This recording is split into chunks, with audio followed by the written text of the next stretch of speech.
important aussi, et nous sommes toujours ravis d'être ici pour ces événements. Un grand merci à vous. Les Hub Conférences, vous le savez ou pas, c'est des événements hebdomadaires qui réunissent entreprises sociales, entreprises classiques, pouvoirs publics, citoyens, pour construire les réponses aux enjeux de demain, notamment par l'innovation sociale.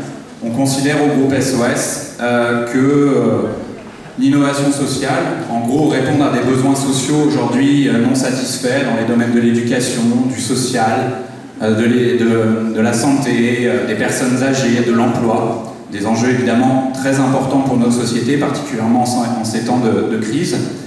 Les solutions viennent d'un dialogue entre tous ces acteurs. Et le groupe SOS, qui depuis bientôt 30 ans innove et invente des dispositifs sur ces sujets sociétaux, a vocation évidemment à participer au débat public. Et les Hub Conférences ont cet objectif grâce à nos partenaires dont je vous dirai un mot juste après le petit film qui vous présente ce que sont les Hub Conférences, puisque un petit film vaut mieux qu'un grand discours. Et je passe la parole donc au film de présentation des Hub Conférences.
Inspirer l'innovation sociale, vous présenter des personnes inspirantes qui incarnent cette innovation sociale, vous permettre d'échanger avec eux pendant les conférences. Ça vous sera rappelé dans quelques instants, vous pouvez poser des questions par SMS ou via le Twitter des Hub Conférences.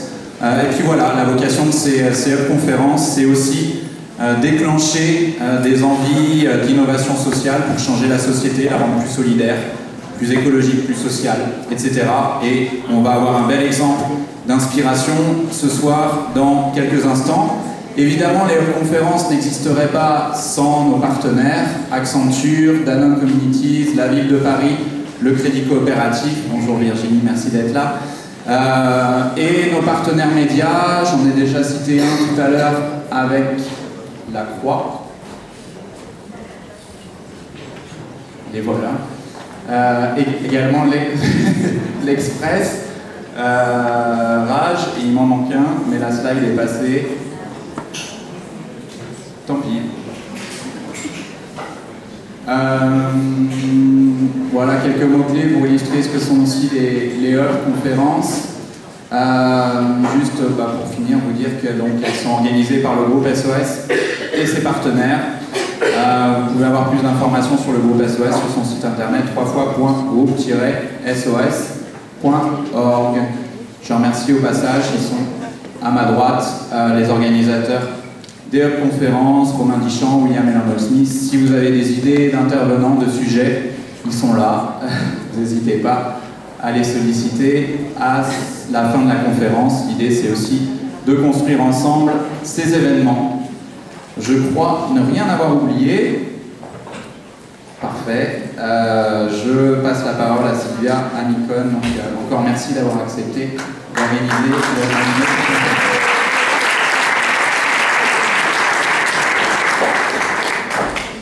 Bonsoir à tous. Alors, j'ai le grand plaisir d'animer cette conférence Global Gâchis, une rencontre avec Tristram Stuart.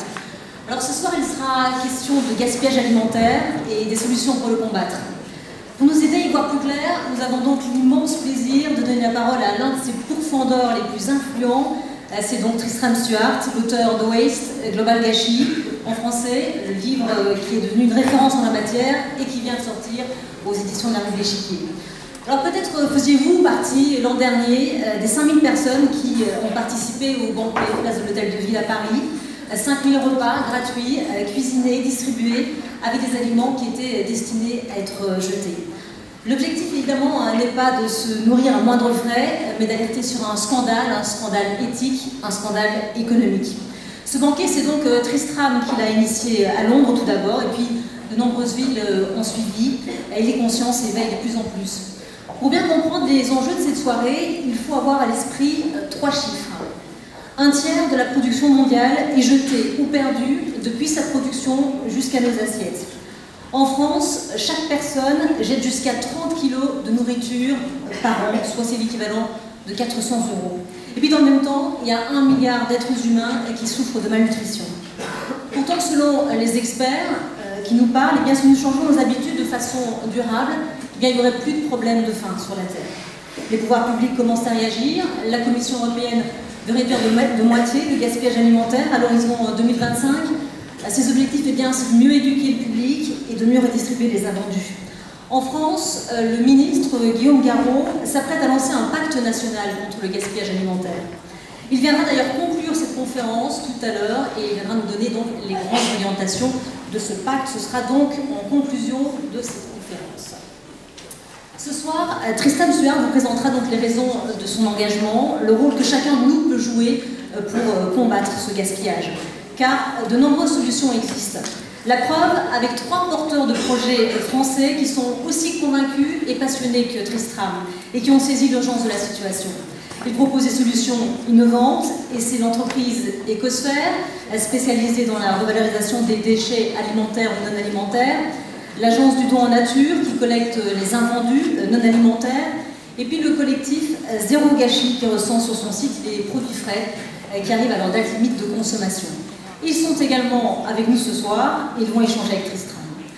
Alors ensemble, ils vont nous permettre de comprendre comment nous, les citoyens, on peut contribuer au débat, comment les pouvoirs publics, les entreprises, les associations peuvent être mises à contribution. Enfin, ils vous diront comment on peut conjuguer la lutte contre le gaspillage alimentaire avec lutte contre le gaspillage non alimentaire. Que nous aborderons en fait ce soir les 2 aspects.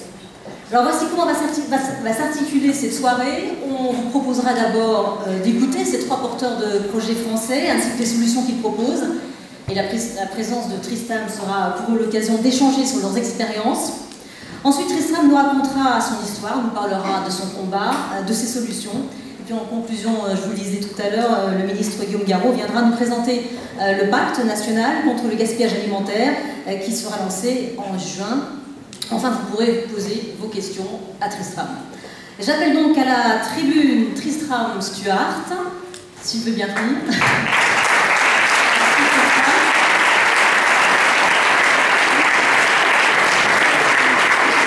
Xavier Corval, le fondateur d'Ecosphère.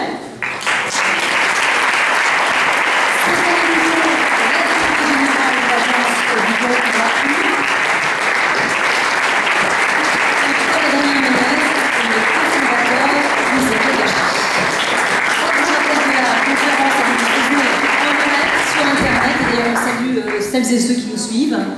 Je précise que tout le monde peut contribuer au débat via Twitter, #UpConf et via le standard SMS au numéro 06 42 94 24 47. Alors ce soir, c'est également l'occasion de joindre le geste à la parole en participant à la Disco Soup organisée juste après la conférence au forum en bas des escaliers. Alors pour ceux qui ne connaissent pas encore la Disco Soup, eh bien c'est l'occasion de déguster en musique des plats cuisinés avec des aliments qui étaient destinés à être jetés. Aussi, enfin, on vous le disait, la Disco Soup qui est là derrière. L'ouvrage de Tristram, Global Gâchis, est sorti en français, disponible aux éditions Rue de l'Échiquier et disponible à la vente à la sortie de la salle. Alors avant de donner la parole aux intervenants, on va tout d'abord vous mettre à contribution tout de suite. Je vais vous poser une série de questions auxquelles vous répondrez à main levée, puis ça vous permettra tout de suite de lancer le débat. Une première question, qui dans la salle reconnaît qu'il gaspille trop?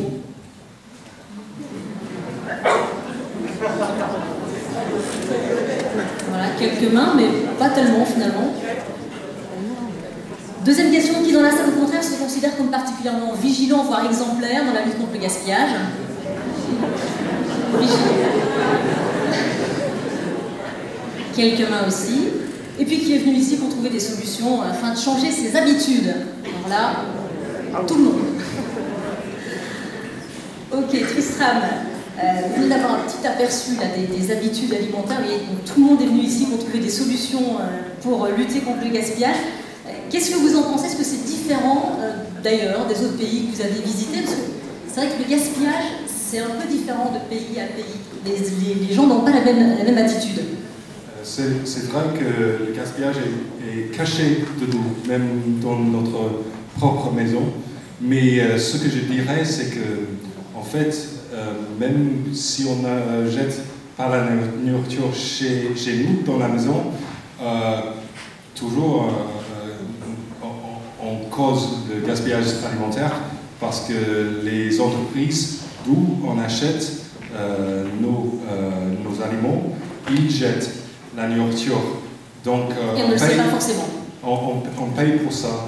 Et donc, ce que je dirais, c'est si on ne veut pas jeter la nourriture, il faut demander aux entreprises qu'eux aussi, ils changent leur politique. Et c'est ça que je dirais, c'est qu'on a le pouvoir à ne pas que changer ce qu'on fait nous-mêmes, mais à changer les politiques des grandes entreprises et des gouvernements. D'accord. Ok, merci Tristan. Justement, toujours dans l'action et on le développera bien après aussi.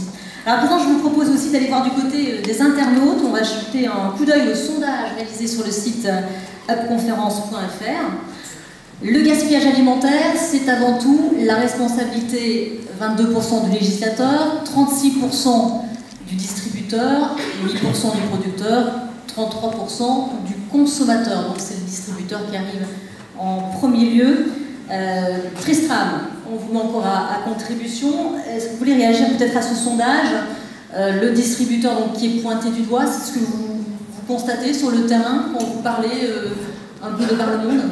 Ce que je dirais, c'est qu'on pense peut-être que les grandes surfaces eux-mêmes, ils jettent peu. Et c'est vrai. Et c'est parce qu'ils ont le pouvoir à forcer les fournisseurs à jeter. Et ne pas prendre le prix de ce gaspillage eux-mêmes. Donc, même si c'est les fournisseurs qui jettent, par exemple, toutes les bananes qui ne sont pas d'une bonne taille pour les grandes surfaces, c'est les critères cosmétiques des grandes surfaces qui a causé ce gaspillage. Donc, ce que je dirais, c'est que toujours, il faut ne pas que regarder où est-ce que le gaspillage alimentaire, mais à cause de quoi est-ce que ces aliments sont gaspillés? Alors quand vous dites cosmétique, vous parlez des critères esthétiques, oui, c'est-à-dire oui, de forme, d'avoir les fruits, oui, tout à légumes. fait. Et c'est un exemplaire du pouvoir de la public, parce que si nous, la public, demande que Carrefour, n'importe qui, stocke tous les bananes de n'importe quelle taille, eux, il faudrait qu'ils changent leur politique et les stocker. Et comme ça, on a le pouvoir de diminuer le gaspillage des producteurs. Alors, les trois porteurs de projet, est-ce que vous avez quelque chose à dire sur ce sondage? Donc, distributeur 36%, puis quand même consommateur 33%, vous qui êtes justement prises avec les solutions et qui avez tous les trois des beaux projets. Xavier. Alors merci à tout le monde d'être ici pour partager cette soirée d'initiative contre le gaspillage alimentaire et non alimentaire, et puis aussi pour nous aider les uns et les autres à créer d'autres solutions en permanence sur cet enjeu qui est fondamental. Le sondage est intéressant, mais il est surtout intéressant à mon sens sur la perception qu'on a les uns et les autres des causes du gaspillage alimentaire. Et en fait, je crois qu'on est tous responsables. On le voit, nous, en travaillant avec des acteurs, par exemple, de la grande distribution. Le problème, c'est quoi? C'est que tant qu'il n'y a pas de solution simple, utile, efficace et rentable pour faire sortir tous ces produits incinérés, jetés, enterrés de là où ils sont, ils y restent. Et donc, il y a quand même deux problèmes. Le problème, c'est d'abord celui des statistiques. Je crois qu'on ne connaîtra jamais la réalité du gaspillage alimentaire. on peut avoir des ordres de grandeur, mais la quantité de produits enfouis, incinérés, jetés, qui n'est pas connue, est plus importante à mon sens que la quantité de produits connus et statistifiés. Et puis deuxièmement, qu'est-ce qui se passe? Je crois que pour les uns et les autres, consommateurs, distributeurs, peu importe, tant que le coût perçu du traitement du gaspillage, les contraintes, est plus important que le coût du gaspillage lui-même, finalement on ne fait rien. Et les gens qui disent je ne jette pas en général sont des gens qui veulent dire je ne peux pas ne pas jeter au niveau de solutions ou de contraintes où je suis aujourd'hui. Stéphanie, vous avez réagir à... Alors tout à fait, moi je vais être un tout petit peu iconoclaste par rapport au panel, puisque moi mon credo c'est moins de gaspillage, plus de partage, mais sur le gaspillage non alimentaire. Donc je vais juste vous donner 2 chiffres. Est-ce que vous saviez qu'en France, chaque année, il y a 400 millions d'euros de produits neufs non alimentaires que les industriels sont contraints de détruire? Au moins 400 millions d'euros de produits neufs, c'est à peu près 75 millions d'unités. Donc, ils ne les détruisent pas par gaieté de cœur, pour des raisons juridiques, organisationnelles, fiscales. Qu'est-ce qu'ils ont ces produits? Alors, qu'est-ce qu'ils ont ces produits? C'est une très bonne question. En fait, ça peut être par exemple un dentifrice, donc packaging un petit peu écorné. Donc, c'est considéré comme étant, c'est un peu un critère cosmétique, hein, c'est pareil que les poires les pommes, c'est considéré comme étant impropre à la vente alors que c'est parfaitement apte à la consommation. Ça peut être un changement de packaging, une queue de promotion. Vous avez acheté samedi au supermarché 2 shampoings, vous en avez eu un 3e qui était offert. La promo n'a pas très bien fonctionné, l'industriel se retrouve avec des dizaines de milliers d'unités sur le dos. Donc tout ça, c'est ce qu'on appelle les obsolètes marketing, qui est un mot à la mode en ce moment. Et il faut sensibiliser aujourd'hui, pour nous, Trisol est vraiment un exemple. Il faut qu'on sensibilise davantage vous déjà, les pouvoirs publics, les différentes parties prenantes. On ne va pas non plus être morose et se suicider au pulco parce qu'on a des solutions. Nous, l'Agence de la Nature, on est parti de rien il y a 4 ans. On a réussi à convaincre déjà 80 entreprises qui veulent des produits et pas des moindres. Donc voilà, je voulais apporter cet éclairage-là sur le gaspillage non alimentaire. Voilà, et de toute façon, on va en arriver à vous, à vos projets. On a justement la chance de vous avoir ici sur scène. Vous avez des projets particulièrement innovants en matière de lutte contre le gaspillage, Ecosphère, l'Agence de la Nature et Zéro Gâchis. Alors ensemble, on va essayer de comprendre vos solutions pour lutter contre le gaspillage, alimentaire et non alimentaire. Et on va donc vous adresser une première question. En quoi votre projet répond-il à la problématique de la lutte contre le gaspillage? Donc Stéphanie, on va vous attendre un petit peu. On va peut-être écouter directement Paul-Adrien Ménès. Vous allez confonder Zéro Gâchis. C'est ça. Donc, je vais peut-être présenter rapidement ce qu'on fait avec Zéro Gâchis. L'idée, c'est de réduire le gaspillage alimentaire au sein des grandes surfaces. Donc juste un petit sondage. Qui d'entre vous a déjà remarqué des produits qui étaient en date courte et qui avaient des réductions, moins 50% par exemple? Bon, super, félicitations à tout le monde, vous étiez au bon endroit au bon moment. Et c'est ça le problème, c'est qu'il n'y avait aucun moyen en amont de savoir dans quelle grande surface se rendre pour les trouver. Et pourtant, les distributeurs réduisent leur prix pour que les produits soient plus attractifs, mais il y en a tellement qui restent invendus qu'il y a quelque chose à faire. Donc nous, l'innovation, c'est d'avoir créé un site internet, une plateforme qui permet aux grandes surfaces de vous alerter quand il y a des produits qui sont en date courte, qui vous permet donc d'aller les acheter. Et avec ça, on a démarré des partenariats avec différents magasins, en Bretagne pour l'instant. On arrive à diviser par 2 le gaspillage alimentaire dans ces grandes surfaces-là, donc c'est super encourageant. En combien de mois? En 10 semaines. En 10 semaines. En 10 semaines, on a divisé par 2. C'est pas mal. On est assez contents. On ne s'attendait pas à ce résultat-là. Donc l'innovation, nous, vient surtout du fait qu'on a adapté en fait la démarque physique en la mettant sur Internet, puisqu'on peut communiquer très largement, très rapidement, et que c'est des dates courtes. Donc l'innovation vient de là. Et la deuxième, c'est qu'on met en place des zones Zéro Gâchis dans les magasins. Donc on package un petit peu tout ça, puisque avant c'est le coin du pauvre, il faut l'appeler comme il est. C'est marqué économie en rouge sur du jaune, ça donne pas du tout envie d'acheter. Et on package ça de façon à donner du sens à l'achat pour que les personnes qui passent avec ces produits-là en caisse ne soient pas considérés comme des consommateurs qui ont du mal à finir leur fin de mois, mais des consommateurs responsables. Des Zéro Gâchis. En plus du recensement, vous packagez aussi. Exactement. D'accord. Voilà. Alors, Xavier Corval, vous avez fondé Ecosphère. Racontez-nous un peu ce qu'est Ecosphère.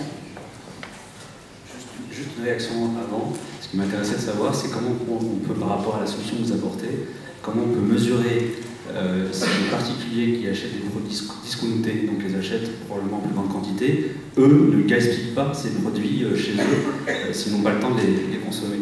Et c'est une bonne question, ça. Alors, Ecosphère, c'est autre chose. On travaille uniquement avec des professionnels. C'est des plateformes web et mobiles qui connectent en permanence la grande distribution, la distribution spécialisée, les fabricants de textiles, de matériaux, les services publics aussi, avec des structures associatives, des associations caritatives et humanitaires, et puis des acteurs des filières de la revalorisation, du réemploi et du recyclage. Et donc, en connectant en permanence l'ensemble de ces acteurs, on maximise les possibilités de revalorisation de tous ces produits alimentaires et non alimentaires.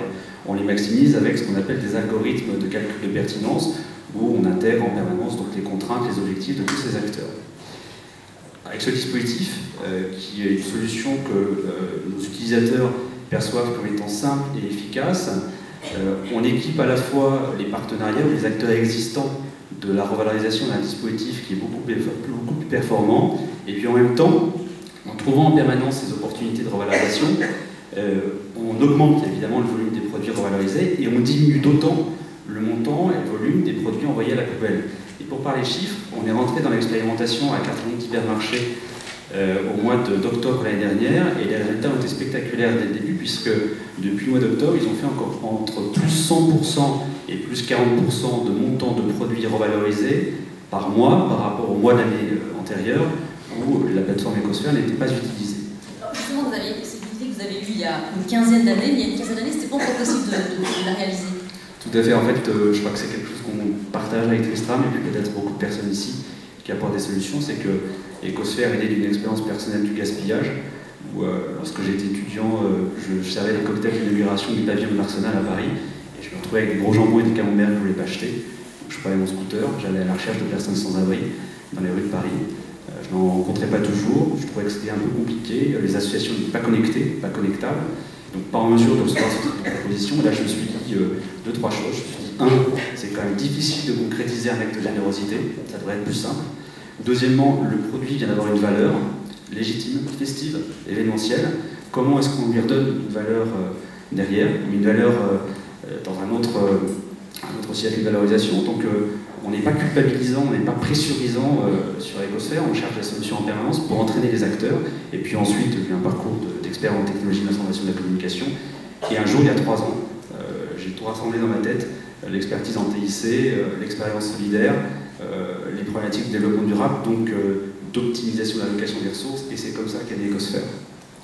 Alors, Stéphanie, vous avez un peu parlé de l'agence du don en nature. Donc, en fait, vous existez déjà depuis 4 ans et donc vous collectez les produits marketing obsolètes. Voilà, et en fait, pour boucler la boucle, on les collecte pour les redonner aux plus démunis.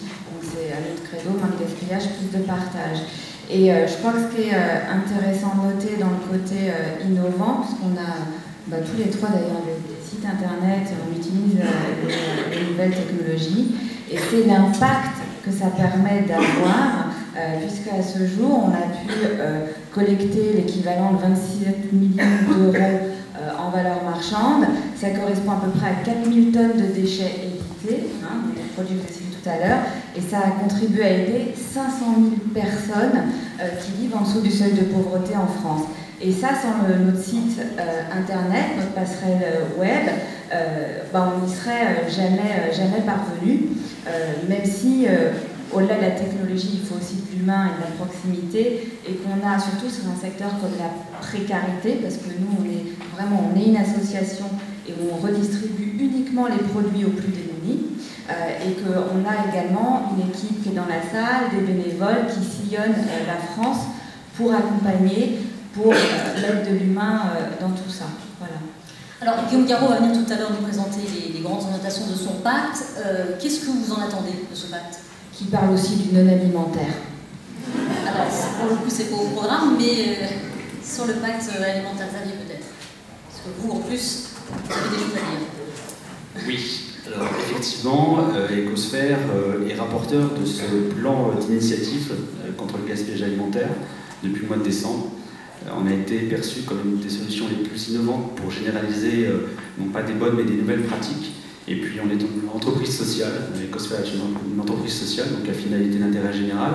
Et pour ces deux raisons-là, on est à ce niveau de responsabilité dans ce pacte. Le processus de ce pacte a été très intéressant. Guillaume Garot a voulu initier en quelque sorte une nouvelle politique publique contre le gaspillage alimentaire, avec un processus très participatif. Et en tant que rapporteur du groupe de travail Relations entre les partenaires, toute la grande distribution, le commerce de détail, les structures associatives, j'ai pu constater au fur et à mesure du développement de ce pacte, de toutes les réunions de travail, une application de plus en plus forte de la part de tous les acteurs, des acteurs qui n'avaient pas toujours l'occasion de se rencontrer, de se parler, donc une implication très forte, pas de stigmatisation, et donc un gros travail qui va se conclure, première étape, par la publication du pacte mi-juin, donc Guillaume Garot en parlera tout à l'heure quand il arrivera. Et puis on a aussi décidé ensemble de mettre en place une sorte de suivi, de pilotage, de l'expérimentation des acteurs qui vont décider de s'investir dans des nouvelles actions.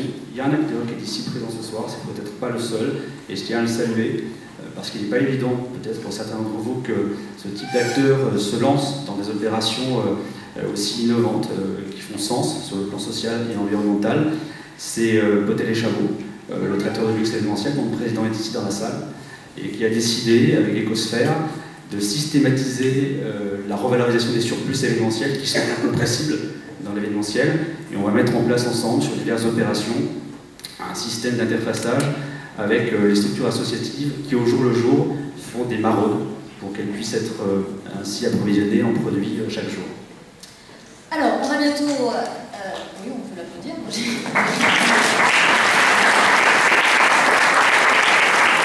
Alors, on va bientôt écouter Tristram. Que vous inspirent ces actions? Et si vous aviez un message à lui adresser ce soir, quel serait-il? Paul Adrien. Alors, les actions de Tristram, je parlais du banquet des 5 minutes puisque j'en avais fait un avec toi. Je trouve que c'est assez intéressant parce qu'on peut rajouter du concret sur des chiffres. Je vais parler plus doucement. On peut rajouter du concret sur des chiffres et sur des choses qu'on ne peut pas palper, puisque effectivement le gaspillage alimentaire, on voit toutes les études, on l'a vu encore tout à l'heure, c'est très difficile à définir. Quand on voit qu'on redistribue de la nourriture qui était prédestinée à être au rebut, qu'on peut discuter avec des consommateurs et les sensibiliser, moi je trouve que ça a du sens. Donc un message à faire passer, c'est parfait, il faut continuer, il faut aller toujours plus loin, et c'est excellent de voir que je dis toujours à fond. Stéphanie, est-ce qu'il y a un message que vous voulez lui adresser ce soir? Alors, bravo, c'est bien sûr un modèle d'inspiration pour nous pour davantage mobiliser le pouvoir public et parties prenantes, et surtout de continuer à manger des pieds de cochon parce que c'est délicieux. J'ai lu ça dans un de tes profils dans Le Monde, j'espère que c'est vrai, et voilà, il faut continuer, manger le cochon. Xavier, un message peut-être pour Tristram aussi.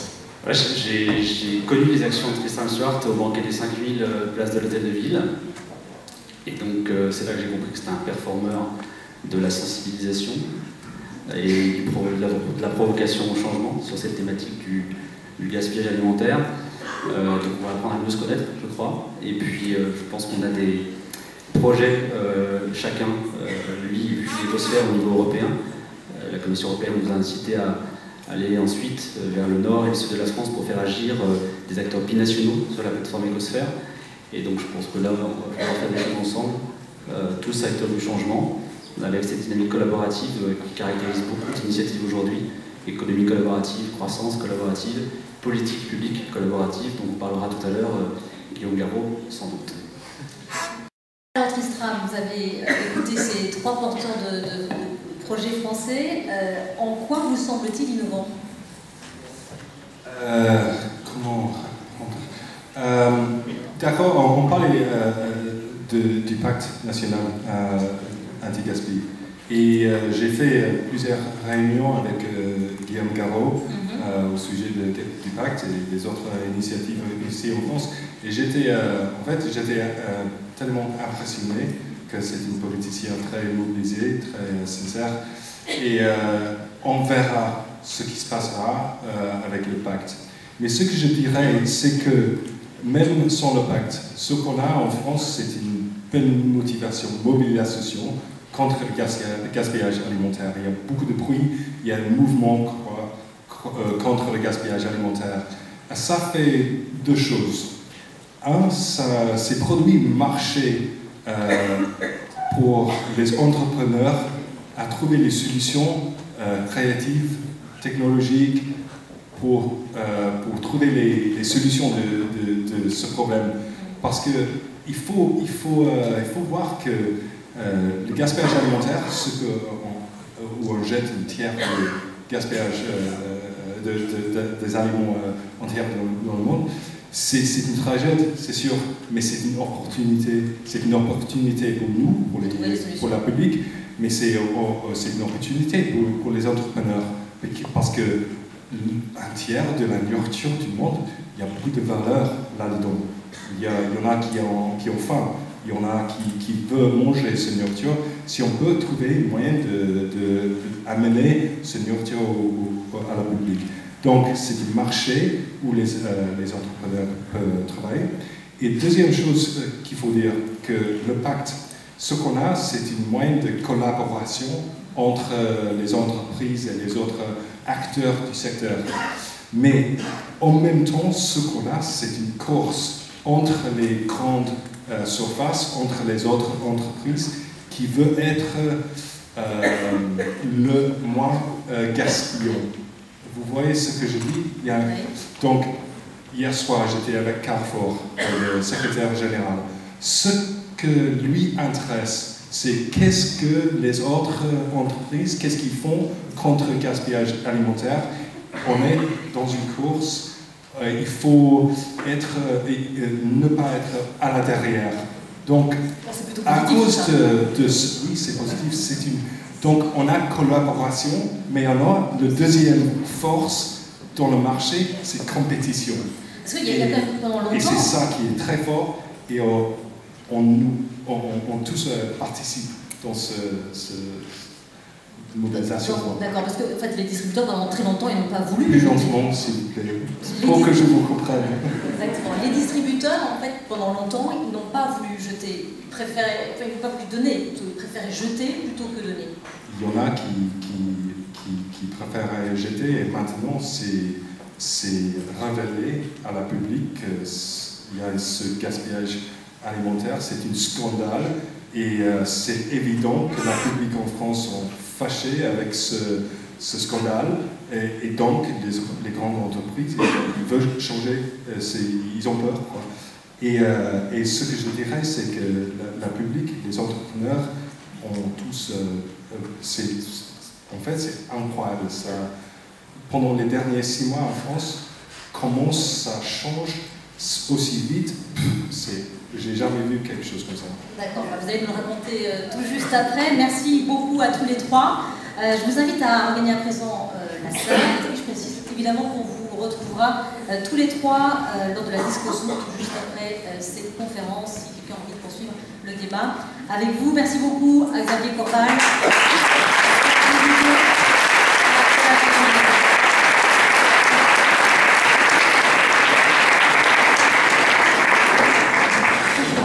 Je voulais profiter de la présence sur la tribune pour indiquer à celles et ceux parmi vous qui sont intéressés par nos activités qu'on recrute des chargés de projet en grand nombre, des chargés de développement.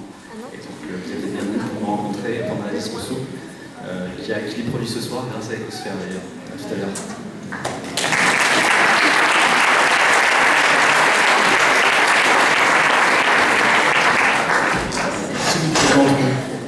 Voilà, lentement, pas de problème. Et très clair. Et très clair, toujours. Alors Tristram, votre ouvrage Waste, c'est une référence, hein, c'est extrêmement documenté. Il a fait de vous l'une des figures majeures de la lutte contre le gaspillage, et vous avez d'ailleurs reçu de nombreuses distinctions. Il sort en France, on l'a dit, aux éditions de l'Échiquier, vous pouvez l'acheter tout à l'heure. Racontez-nous comment est née chez vous d'abord cette vocation. Racontez-nous votre histoire. Ah d'accord. C'est commencé, comme peut-être vous avez déjà entendu, je ne sais pas, que c'est commencé quand j'avais 15 ans. Et j'avais acheté des cochons, je les élevais et je ramassais le gaspillage alimentaire de la cuisine de mon école d'une boulangerie, d'une épicerie et aussi d'une agriculture qui jetait des pommes de terre qui étaient pas d'une bonne taille pour les grandes surfaces. Et je les donnais aux cochons et ils le transformaient en porc. Je le vendais aux parents de mes amis. Et comme ça, j'ai gagné de l'argent. Mais j'ai vu que la plupart de la nourriture que je donnais aux cochons était parfaitement comestible. Et donc, un jour, je le rappelle, j'avais faim et je mangeais le pain chez mes porcs, chez mes cochons. Et c'était délicieux, mais en même temps, j'avais colère. J'étais en colère. Parce que c'était pas juste. J'ai vu que même à cette époque-là, j'étais écolo, je n'aimais pas que les forêts dans le sud de l'Amérique sont détruites pour produire notre nourriture et en même temps on le jetait. Donc j'ai vu que c'était un scandale et j'ai commencé à faire des recherches où est-ce que la nourriture est gaspillée et pourquoi et comment est-ce qu'on peut éliminer ce problème. Alors, vous en êtes venu également à créer le banquet des 5000. Vous êtes d'abord lancé à Londres, puis il y a pas mal d'autres villes qui ont suivi, Paris l'an dernier on le disait. Comment vous êtes venu cette idée? J'avais toujours pensé que, en fait, j'ai écrit le livre avec beaucoup de chiffres, des arguments très forts, techniques, pour convaincre tous les politiciens, les grandes entreprises et bien sûr aussi la public à changer leurs moyens de faire leur business. Mais je savais que une dizaine de mille de personnes allaient le lire, mais il fallait convaincre les millions. Donc, je pensais toujours que le meilleur moyen de démontrer combien de la nourriture est gaspillée et que c'est parfaitement comestible et en même temps démontrer les solutions délicieuses au gaspillage alimentaire, évidemment, c'est à faire un grand banquet de gaspillage, des aliments qui auraient été gaspillés.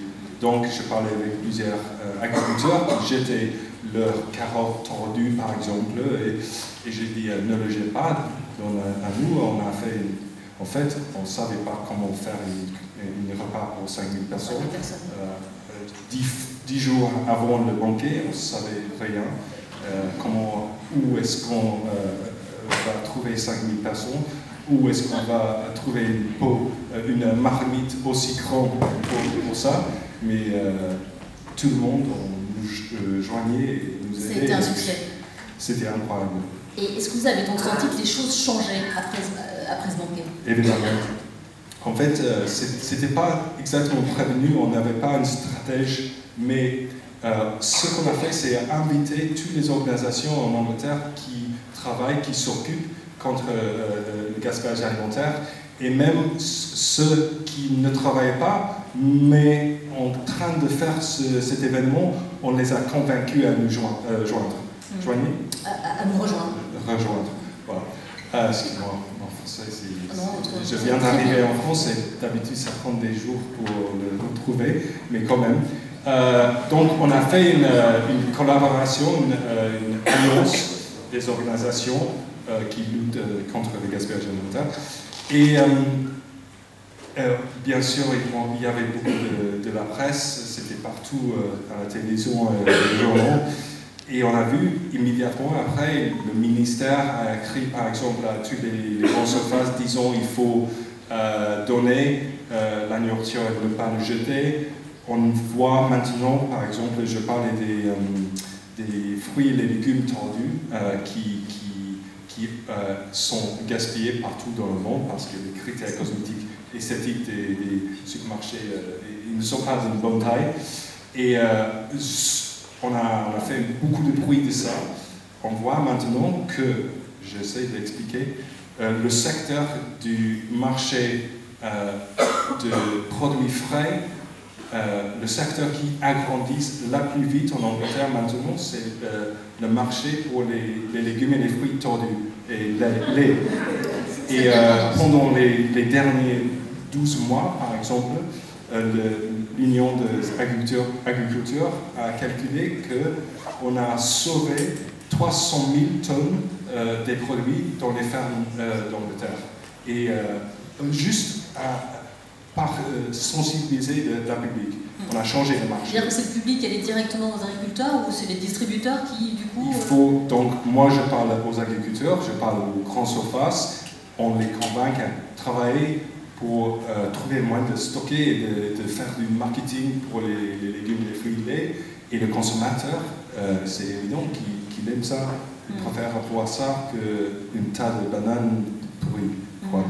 Vous avez Est-ce que parce que j'allais faire des images pour illustrer, parce que je ne parle pas bien français et je pense que peut-être c'est meilleur avec les images à voir de ce que je parle.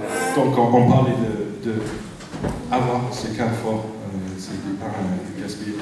Mais ce que j'allais dire, c'est que le gaspillage dans les poubelles des supermarchés, des grandes surfaces, c'est une très petite partie de gaspillage entière. Surtout c'est chez fournisseurs comme ça, comme les pains dans une usine de sandwich. Mais ça, c'est... je parlais de gaspillage qu'on cause malgré nos propres principes.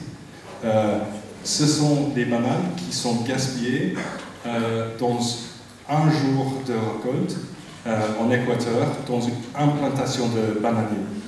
Et à ce moment-là, ils mettaient les bananes en boîte pour Carrefour. Et ce sont des bananes qui sont tout à fait comestibles, mais ne pas d'une bonne taille. Et ils sont gaspillés comme ça. Et c'est un jour. Vous pouvez imaginer partout dans le monde les bananiers et combien de bananes sont jetées chaque jour. Donc c'est de ça que je parle. Mais c'est très clair, c'est évident comment trouver les solutions de ça. Et ça continue donc aujourd'hui. Et ça continue donc aujourd'hui. Donc ça continue, mais par exemple, je travaille avec des supermarchés, des grandes surfaces, à trouver des moyens de stocker ces produits et ça peut changer juste comme ça. Parce que immédiatement. Alors, donc, ce que je dirais, c'est chacun dans ce ici doit aller dire au magasin où vous achetez vos bananes, si vous en achetez, disons, on veut voir par exemple les bananes jumelles. Vous avez peut-être jamais vu que souvent les bananes, ils sont en jumelles.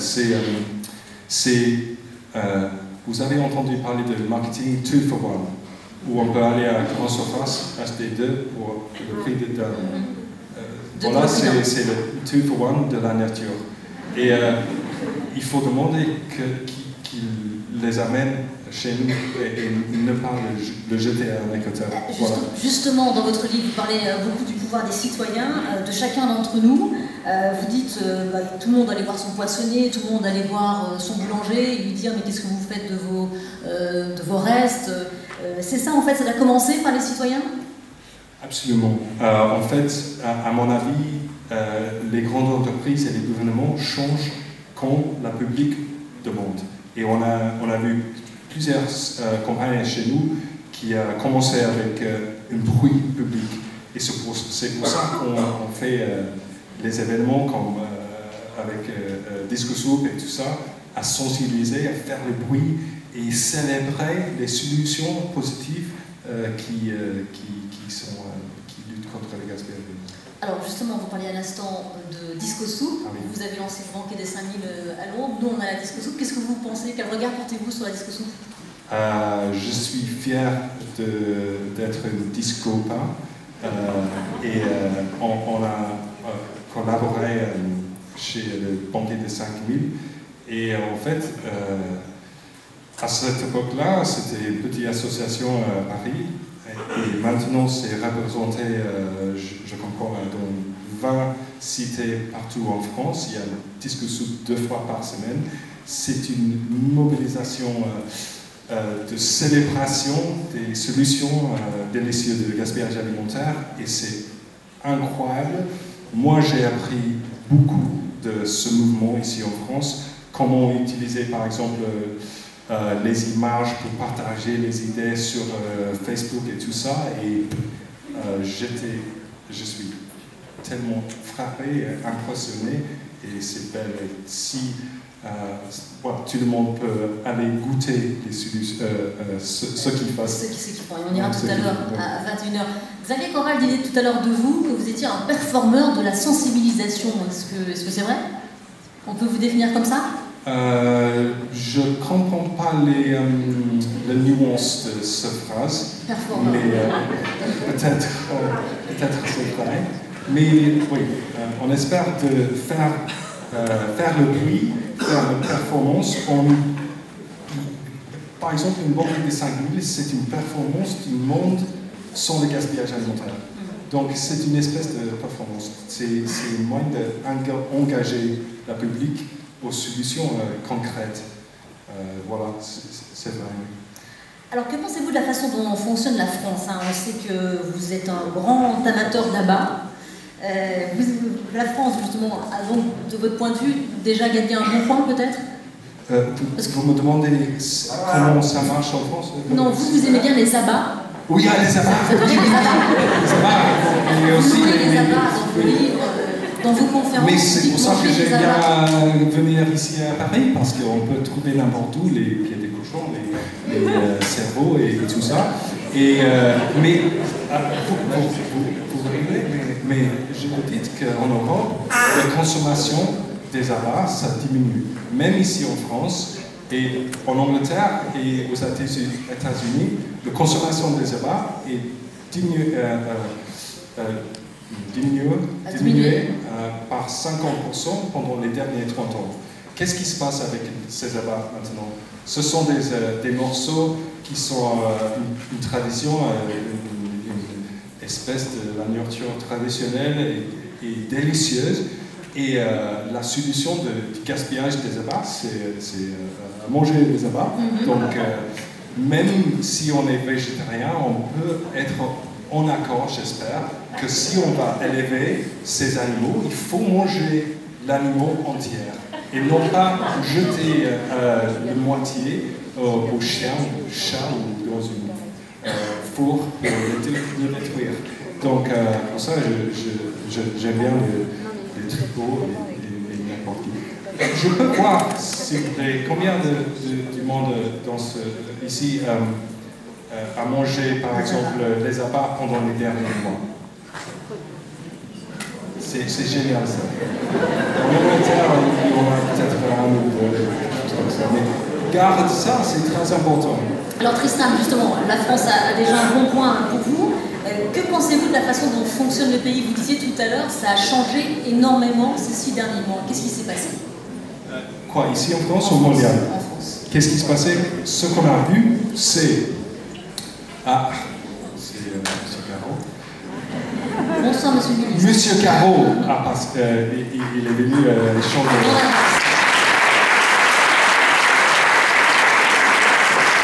La question, c'était qu'est-ce qui se passait pendant les derniers 6 mois? Donc, de moi, mon point de vue, M. Caro m'a invité à faire une réunion à discuter son pacte national anti-gaspi. Donc, il y a beaucoup de mobilisation chez le gouvernement, c'est évident. Il y a en même temps, à la racine, un mouvement populaire contre le gaspillage alimentaire. C'est Discoursou, mais c'est plusieurs autres entreprises et il y a une sensibilisation et le média, bien sûr, ça aide beaucoup si c'est partout dans le média, il y a le bruit et les supermarchés, ils entendent ce bruit et c'est les deux choses, gouvernement et le public, ensemble. Et moi, je peux le mesurer parce que maintenant, toutes les grandes entreprises ici en France me contactent, me demandent comment est-ce qu'on va diminuer le gaspillage alimentaire. Donc, c'est la société civile qui a causé, ce changement. Justement, on a un ministre dans la salle. Quelle place les responsables politiques, les entreprises, doivent-ils prendre dans la résolution de ce problème? Les politiques. Que doivent faire les politiques pour mettre fin au gaspillage? Quoi, les politiciens? Les politiques. Voilà. Donc, à être fort avec les grandes entreprises, parce qu'on a beaucoup de... Par exemple, là, on a un pacte national en Angleterre contre le gaspillage alimentaire. Mais il faut dire que même c'est beaucoup mieux que rien, mais c'est pas assez fort. L'ambition, on dit ça? Oui, l'ambition. Est très faible. Le pourcentage de diminution, c'est que 5% de diminution pendant 3 ans, c'est pas assez. Il faut être beaucoup plus fort que ça. Deuxième chose qu'il faut, et moi, j'ai pas vu le pacte, donc je dis pas si c'est fort ou non, mais deuxième chose, c'est il y a une espèce d'utilisation du gaspillage alimentaire qui est, nous, les êtres humains, le faisions pendant 7000 années, ça veut dire les donner au port, comme je faisais quand j'avais 15 ans, et on a des images de ce processus, on dit ça, au Japon, où on donne le gaspillage alimentaire au port, les ports le transforment en port, bien sûr, et on peut le manger. Et en ce moment, en Europe, il y a une loi depuis 2001 qui disent que c'est interdit à donner les rebuts des restaurants, de tout ça, au port. Et c'est pas justifié scientifiquement. Donc, les politiciens doivent élever et éliminer ce loi et mettre en place un système sain et hygiénique pour procéder ces déchets. Cuire, exactement, c'est stérilisé et le donner aux élevages. Ouais, voilà. Alors, l'une de vos thèses aussi, c'est de dire que le gaspillage conduit à affamer les populations qui souffrent déjà. Vous dites en fait que quand on jette ici, on affame de l'autre côté de la planète. Alors c'est pas facile peut-être pour certaines personnes de comprendre l'effet, le fait de gaspiller ici peut avoir de l'autre côté de la planète. Est-ce que vous pouvez expliquer ça? Oui, ça m'intéresse beaucoup. Si on est dans une pièce avec 7 personnes, il y a 5 pains sur l'assiette, et toi et moi, on mange 4. On prend 4, on jette un à la fenêtre, on mange les 3, on donne à nos cochons une 5e, il en reste moins pour les autres, n'est-ce pas? On habite dans une pièce qui s'appelle la Terre, le monde, et même si ce qu'on peut produire, c'est fini. Et donc, quand on achète du pain ici en France, un peu du blé, c'est produit ici en France, un peu à Canary et n'importe où, mais c'est une partie du marché mondial. Et c'est le même marché que les Africains et les Asiens, même si on ne l'aime pas, c'est un marché mondial d'où on achète nos aliments. Et c'est le même marché que les Africains et les Asiens, ils achètent leur nourriture. Et si on prend plus qu'on a besoin, on jette un tiers, il y aura moins pour eux à acheter et manger. Et c'est comme ça.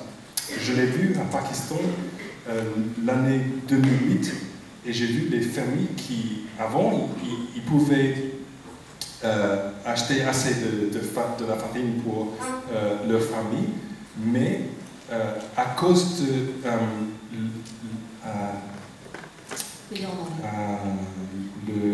scarcity. La rareté. Donc il n'y avait pas assez de blé pour le marché mondial, donc le prix a élevé mondialement.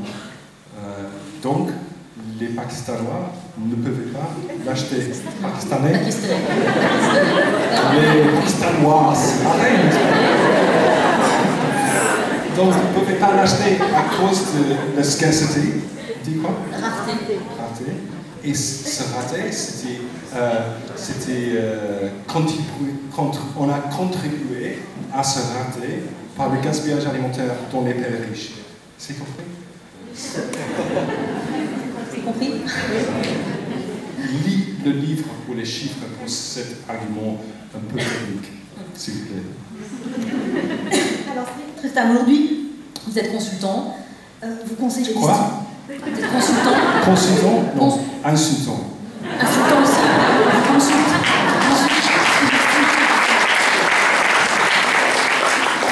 Plus on insulte, plus on est consulté. Vous conseillez les distributeurs, des gouvernements aussi. Est-ce que vous avez l'impression d'atteindre peu à peu votre objectif, en tout cas d'être écouté, d'être pris au sérieux aujourd'hui? En fait, je n'avais jamais cherché cette espèce d'emploi. C'est la public qui a fait la pression et puis les politiciens, les grandes surfaces m'approchent à demander qu'est-ce qu'on doit faire. Donc, ce n'est pas à moi qu'ils écoutent. Parce que moi, je pourrais faire les arguments très forts, moraux, économiques, mais sans la public, sans la voix du public, de la public, ils n'ont rien à écouter, à mon avis. Justement, vous avez commencé très tôt à être sensibilisé, vous avez dit tout à l'heure vers 15 ans. Est-ce que vous avez été de temps en temps découragé? Chez le bataille contre le gaspillage alimentaire, on va gagner ce bataille. C'est évident que c'est un mouvement mondial, ça commence partout dans le monde. Notre campagne, on fait les banquets et les alliances pendant les prochaines 7 mois, ici en Europe, à Amsterdam, à Lisbonne, en Angleterre 2 fois, à Sydney, à New York et partout dans le monde. Et en même temps, il y a des entrepreneurs, des initiatives partout qui luttent contre la guerre. Et c'est clair. Mais il faut aussi dire que c'est une bataille dans la guerre. Et la guerre, il y a très peu d'évidence qu'on change la tendance mondiale de l'accélération de dommages à l'environnement. On dit ça? Oui. Par exemple, il y a éteindre en masse des espèces Une extinction. Dans le monde, et ça accélère en ce moment. Et nous, dans les pays riches, on contribue à ça, on cause ça. Et il y a plusieurs choses à côté de gaspillage alimentaire qu'il faut changer pour arrêter ce dommage irréparable. Parce que plus un pays se développe et plus il gaspille en fait, c'est ce que vous dites tout au long de votre vie. C'est ça aussi, mais c'est pas à nous à dire aux Chinois, par exemple, ou les Indiens, qu'il ne faut pas développer. C'est nous-mêmes qui consommons beaucoup plus qu'eux déjà. Donc, il faut prendre la responsabilité. Mais vous avez demandé si je suis découragé, si vous avez été découragé. Il faut se battre contre ça, mais quand même, il faut être réaliste. Qu'est-ce qu'on fait? Ce que je dirais, c'est que notre société, on a le pouvoir à changer ce qu'il faut pour sauver, pour trouver les solutions. C'est pas trop difficile. On a la chance. On a la chance en ce moment, on a l'opportunité en ce moment. Mais il faut le prendre vite, parce que sinon, la terre belle qu'on a en hérité sera beaucoup moins belle. Merci Tristan. On va continuer cette discussion avec vous et avec la salle. Mais tout d'abord, on va accueillir Monsieur le Ministre. Bonsoir.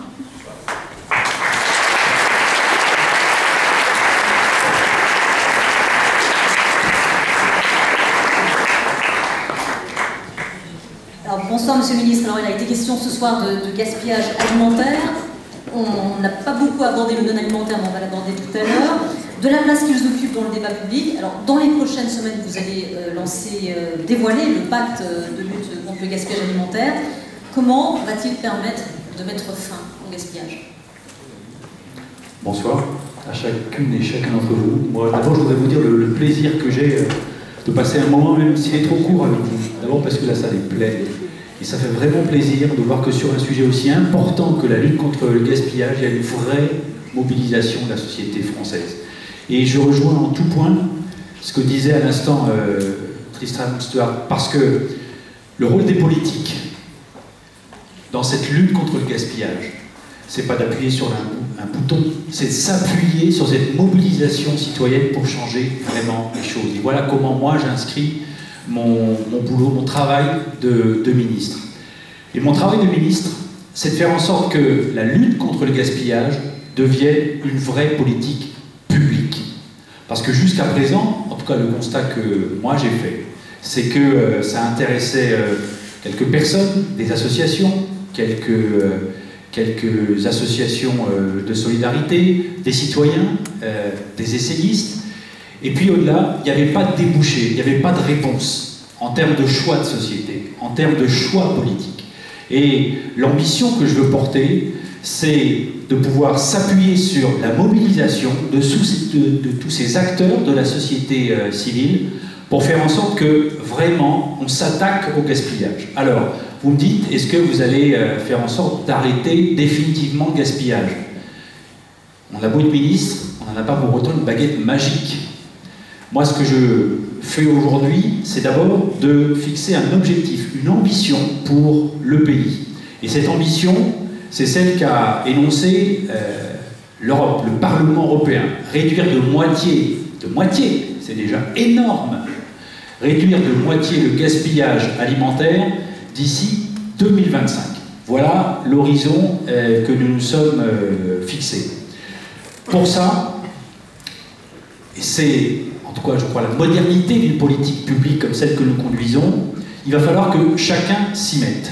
Je dis bien chacun s'y mette tout au long de la chaîne alimentaire, des producteurs jusqu'à nous, citoyens, comme consommateurs.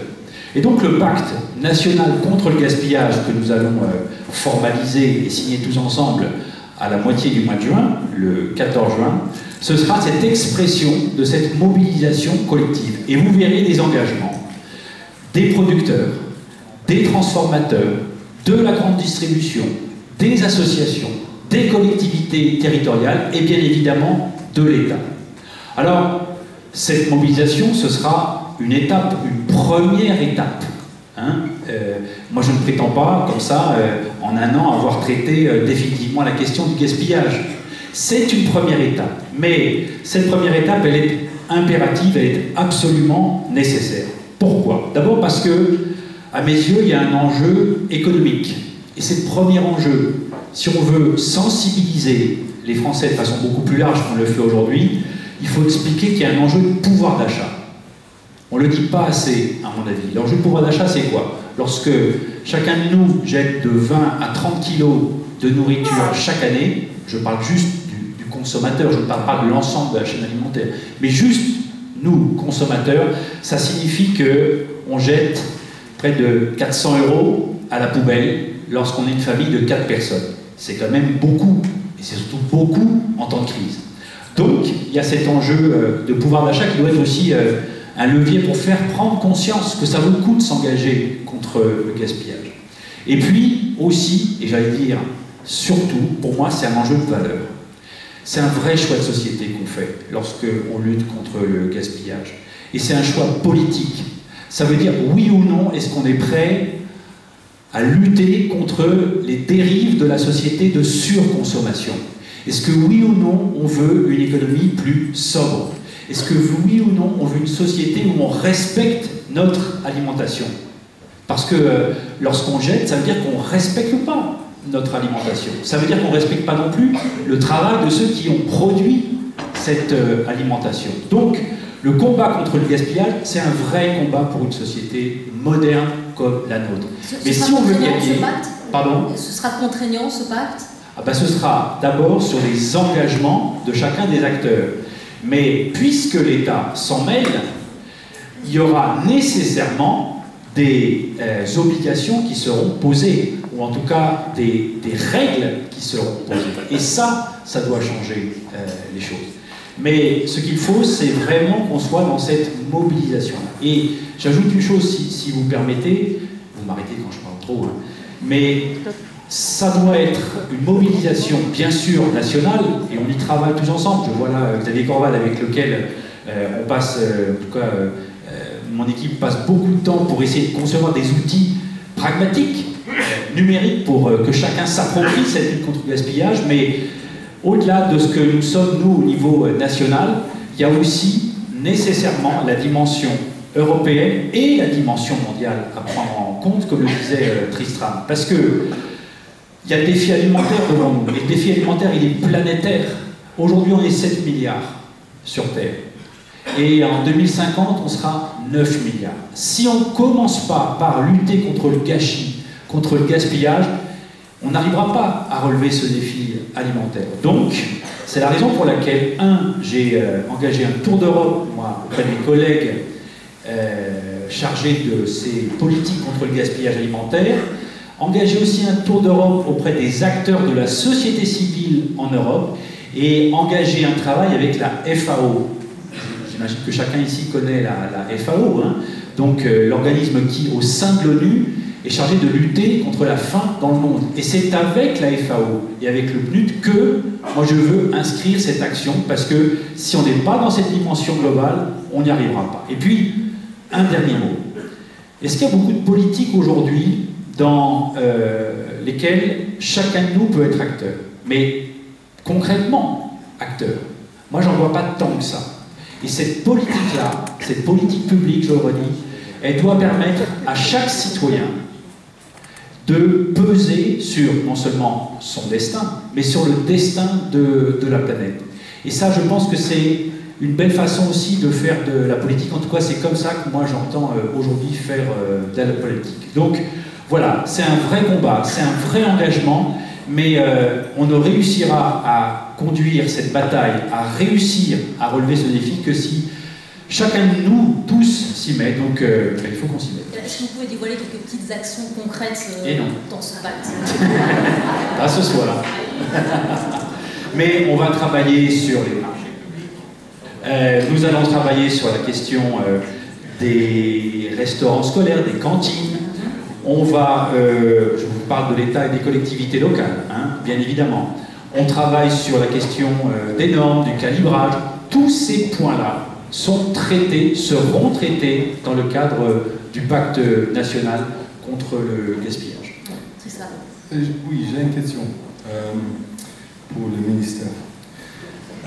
Vous parlez d'une espèce de politique publique, d'une mobilisation de la société. C'est la même langue que je parle, et c'est bienvenu que le gouvernement va ajouter la force d'État avec cette mobilisation. Et c'est véritablement, c'est concret et je le vois. Mais le gouvernement a des pouvoirs que nous, la public, n'ont pas. Et je vous demande quels sont les pouvoirs que vous pouvez utiliser. Je vous donne un exemplaire, en fait, un exemplaire. Donc, exemplaire. Mais j'ai aussi un exemple. Moi, je veux savoir combien de la nourriture est gaspillée, par qui et où. Je veux que les grandes surfaces sont obligées de faire un reportage, une transparence, c'est tout. Changez rien, sauf je veux savoir où sont les aliments gaspillés, combien, et comme ça, les entrepreneurs qui ont les solutions peuvent trouver des solutions pour le gaspillage alimentaire. Les gouvernements sauraient où est-ce qu'il faut faire la pression pour changer les choses. Donc, je demande d'abord à la public qui voudrait une loi disant que les grandes surfaces sont obligées de faire un reportage chaque année de la nourriture.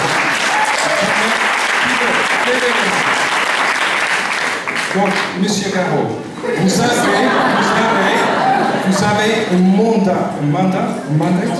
mandat de utiliser vos pouvoirs que la public vous a donnés, à forcer, à demander, ne pas demander comme c'est une faveur, mais demander, obliger les consommateurs à juste faire le pas. Bon, j'ai compris ce soir que j'avais le mandat du peuple de la Bellevilloise pour avancer. En tout cas, la question... Non mais Tristram a parfaitement raison. La question qui se pose, c'est bien celle de l'évaluation en permanence du combat. Est-ce que ce qu'on met en œuvre fonctionne ou pas? Est-ce que ça marche? Et ça, il faut qu'on puisse conduire à la fois cette évaluation, mais qu'on puisse aussi, et ça c'est très important, mobiliser les Français partout. Et il ne s'agit pas simplement que ce soit un pacte fait entre quelques-uns et ensuite plus rien. La dimension citoyenne est impérative, la dimension territoriale. Et donc, aussi, ça veut dire que dans le pacte, je vous en ai un tout petit peu plus ce soir, mais dans le pacte, il y aura la suite au sens où on doit aussi mobiliser nos territoires pour réussir concrètement sur le terrain cette lutte contre le gaspillage. Si ça part uniquement d'en haut, et pas simplement du pouvoir politique d'en haut, mais des associations d'en haut, si ça part des grandes distributions d'en haut, ça ne suffira pas. Il faut que partout, on déploie cette lutte citoyenne. Je vous le dis, c'est indispensable. Sinon, on n'y arrivera pas. Mais ce que dit Tristram, en fait, c'est que la mobilisation, ça ne suffit pas. Il faut les obligations. Bien sûr, mais ça, c'est le pacte. Et puis, dans le pacte, vous verrez, il y aura aussi une dimension légale, législative et même réglementaire, puisque nous avons en perspective des lois qui bientôt seront mises en discussion au Parlement. Je pense en particulier à la loi d'avenir sur l'agriculture et l'agroalimentaire. Et bien, dans cette loi, évidemment, qu'il y aura aussi des dispositions qui concerneront le gaspillage. Mais d'ores et déjà, on n'attend pas la loi, on lance cette mobilisation, ce sera le 14 juin prochain. Je dois vous laisser parce que voilà, j'ai malheureusement d'autres engagements qui font que je ne peux pas rester avec vous. En tout cas, merci. Ben voilà, avançons et avançons surtout ensemble. Je vous remercie, je compte sur vous.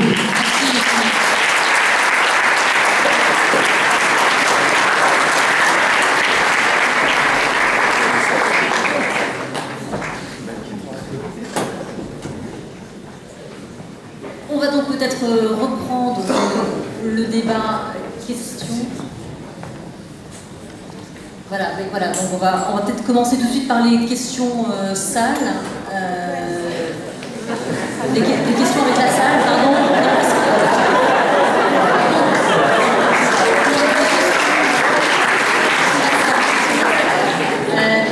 Non, je voulais savoir si on continue le débat tous les deux ou si on passait directement aux questions avec la salle. Il n'y a plus personne qui répond. Donc on va commencer par Internet, parce qu'en fait on peut poser aussi des questions sur Twitter et par SMS. C'est une question SMS de Sandrine.